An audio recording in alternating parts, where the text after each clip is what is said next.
We totally respected the TNP provisions. We complied with those provisions, which give us access to the full fuel cycle. I'm talking about the nuclear fuel combustion cycle. And the report of the dossier of the Security Council was illegal. Everybody knows that the Americans and the British are against the Islamic Republic of Iran and do not want Iranians to make any progress. They do not want Iran to be provided with this nuclear cycle. And they are now hiding behind the Security Council screen. And we know the game.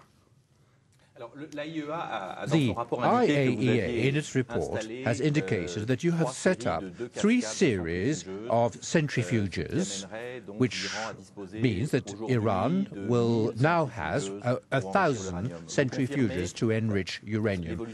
Do you confirm this? Do you have 1,000 centrifuges or more? In March 2007, you said you would have 3,000 centrifuges. How many centrifuges have you got today? Can you tell me how many the Americans, the French have? Do you know the number? Hundreds of thousands. Why should they have so many? Let's assume that we only had 1,000 or 2,000. Hundreds of thousands exist in those countries. I just talked about it. Where is there such a law allowing such countries to have hundreds of thousands of centrifugal systems, and we're actually members, full-fledged members? How many have you got today? 1,000 or 3,000, as you said you would have? Our technicians are in the installation process, and the agency is permanently monitoring the process, and we're informing the agency. We're keeping them posted on everything we're doing. The issue is as follows. Why should they have hundreds of thousands of those systems, and they're denying us the right to have just a few thousand? Do they have more rights than we do? Does the TNP stipulate the fact that they should have more? Let them tell us. Where does that idea stem from? The real question, Mr. President, is to know if you want the atomic bomb. Do you want the atomic bomb? That's what people are afraid of abroad. Not only in the United States of America. Listen, we expressed ourselves, we expressed our positions quite a number of times on the basis of our own convictions. We're not in favor of that idea. We're not. And let me just add that from a political and military standpoint, the atomic bomb is no longer effective. I don't understand why so many powers don't understand this fact. The Second World War, the Cold War is all over. Today, we no longer are living in this disarmament context.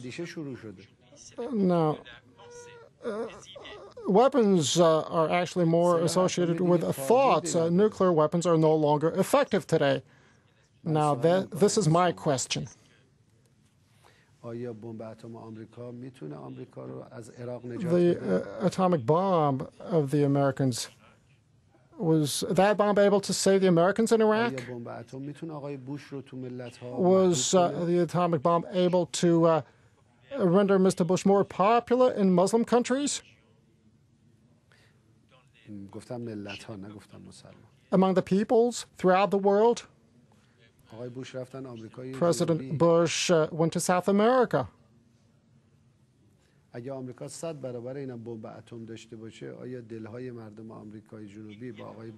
Thousands of American atomic bombs. Could such bombs render Mr. Bush more popular in those countries? Can Soviet nuclear bombs, or could they prevent the USSR from collapsing? The answer is no. Why are you continuing to enrich uranium? You don't even have a nuclear power plant in operation today, so why enrich this uranium today? The answer is crystal clear. Fossil fuel is a sunsetting technique. Our first power plant will produce very soon, and in the next 20 years, we will have to produce over 20,000 megawatts worth of electricity.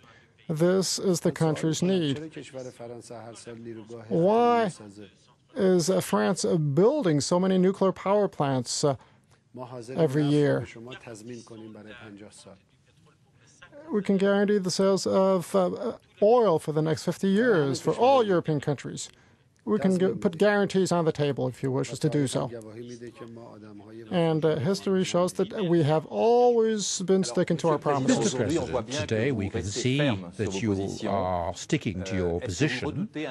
Aren't you worried about an economic embargo which will adversely affect Iran? Aren't you worried about the prospect of a war, a military intervention by the United States of America? If a country ever threatens France's independence, what are you going to do? You had a lot of pressure under General de Gaulle's regime. Why was so much pressure exerted upon you? Why did the French population not stall? This is our right. This is our independence. Let me add something to the subject matter. Military confrontation have reached an end. This is all over. Don't you believe that the Americans will intervene militarily? Aren't you afraid of an economic embargo?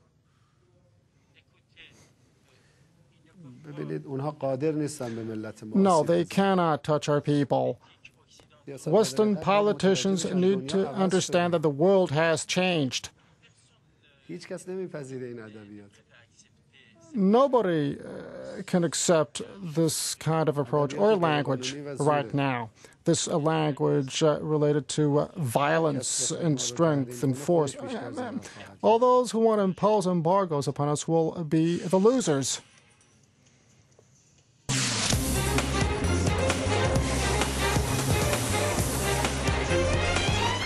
Mr. President, let's talk about you now. Nous réalisons, comme le veut la tradition, un portrait de chacun de nos invités. We always make a portrait of our guests, and this portrait has been painted by Casalis. So let's look at it together. The political rise of Mahmoud Ahmadinejad was sudden and unexpected. He's a simple man, son of a blacksmith, though it didn't stop him from going to university and study engineering. Early in his life, he became politically active. In 1979, Iran's Shah fled the country, the Islamic Revolution has taken place, and Ahmadinejad founded an Islamic Association of Students in Tehran University. During the war with Iraq, he joined the Basij militia, just like these young men, and he served in the Revolutionary Guards Corps. It is believed he participated in many covert operations. However, he became well known when he entered politics. In 2003, this conservative man was appointed mayor of Tehran. He called himself a man of the people and went back on reforms undertaken by his moderate predecessors. In 2005, he was elected president with a sweeping majority attracting both religious conservatives and the lower economic classes. One of his promises was to redistribute Iran's wealth to the poor, but his presidency has been marked by his public and highly polemical outbursts. Some deputies in parliament voiced their opposition. He has said that Western powers owed their economic prosperity to Iran. Seeking to change the balance of power, he proclaimed his desire to develop Iran's nuclear capabilities, saying it would be for civil use, but Western powers believe it will be for military use. During this parade in April 2006, he stated that Iran would cut the hand of any aggressor. Since the start of his presidency, he has verbally attacked Israel several times, calling for the Jewish state to be wiped off the map. People in Europe and the US have been shocked by his words.